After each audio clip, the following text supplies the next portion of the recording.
దుర్మార్గమైన ఘటన, అది దురదృష్టకర ఘటన అని చెప్పి ప్రభుత్వం తప్పించుకునే ప్రయత్నం చేస్తా ఉంది.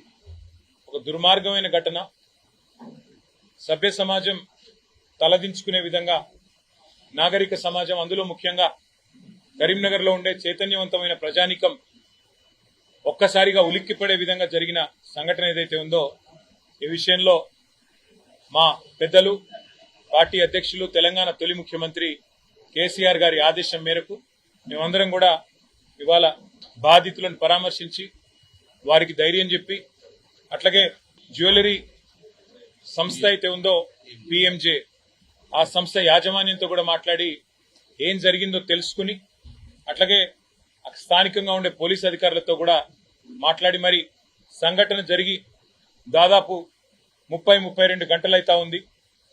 మరి ఏం జరిగింది, ఇంకా ఎందుకు ఇంత అరాచకానికి తెగబడ్డ వాళ్ళు? బహుశా నాకు తెలిసి కరీంనగర్ చరిత్రలో ఎన్నడూ కూడా ఇట్లాంటి దుర్ఘటన ఎన్నడూ కూడా జరగలేదు, ఇంతటి దుర్మార్గమైన సంఘటన ఎన్నడూ జరగలేదు. 5 పొద్దున్నే 11 గంటలకి 5 దొంగలు, ముష్కరులు పిస్తళ్లు పట్టుకొని ఒక షాపులో డే లైట్ లో చొరబడి అక్కడ ఉన్న వాళ్ళందరినీ భయభ్రాంతులకు గురి చేసి దాదాపు అర్ధగంట సేపు ఆ షాపును, ఆ ఏరియాని హైజాక్ చేసినంత పనిచేసి చివరికి కాల్పులు జరిపి దారుణంగా దాదాపుగా వారు పడిపోయిన వాళ్ళు చనిపోయారేమో అనుకుని భయపడి పారిపోయారు తప్ప పోలీసులు రావడం వల్లనో లేకపోతే ప్రభుత్వ స్పందన వల్లనో ఏమీ జరగలేదు.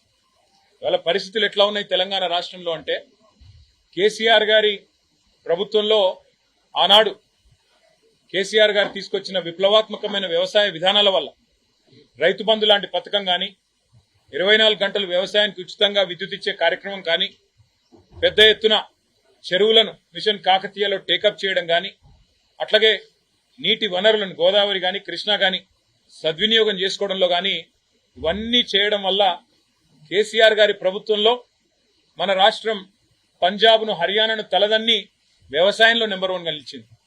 మరి వాళ్ళ రేవంత్ రెడ్డి గారి హయాంలో ఎట్లా ఉంది అంటే, బీహార్ను, ఉత్తరప్రదేశ్ తలదన్ని నేరాలలో మన రాష్ట్రం నెంబర్ 1గా నిలిచే ఒక దౌర్భాగ్యపు పరిస్థితి దాపురించిందని చెప్పక తప్పడం లేదు. ఎన్నడూ కరీంనగర్ చరిత్రలో, నేను కూడా ఇక్కడ పుట్టినవాడిని, ఇక్కడ చదువుకున్నవాడిని 2-3 ఏళ్లు.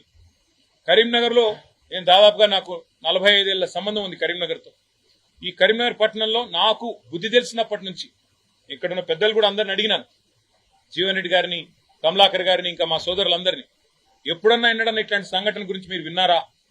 5 తుపాకులతో 5 ముష్కరులు వచ్చి ఒక వ్యాపార సముదాయంలో చొరబడి భయభ్రాంతులకు గురి చేసి దాదాపు 4-5 కోట్ల రూపాయల విలువైన సంపద దోచుకోవడమే కాకుండా 32 గంటలైనా పత్తాలేరు వాళ్ళని పట్టుకునే పరిస్థితి లేదంటే ఎంత దౌర్భాగ్యమైన పరిస్థితిలో రాష్ట్ర ప్రభుత్వం ఉన్నది, ఎంత హీనమైన పరిస్థితిలో ఈ నగరంలో పోలీసింగ్ వ్యవస్థ ఉన్నది, దాన్ని బట్టి చెప్పవచ్చు.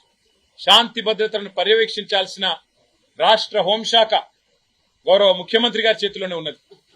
మరి ముఖ్యమంత్రి గారు ఏం చేస్తున్నట్టు, ఆయన కింద పనిచేస్తున్న పోలీసులు ఏం చేస్తున్నట్టు దీన్ని బట్టి అర్థం చేసుకోవచ్చు.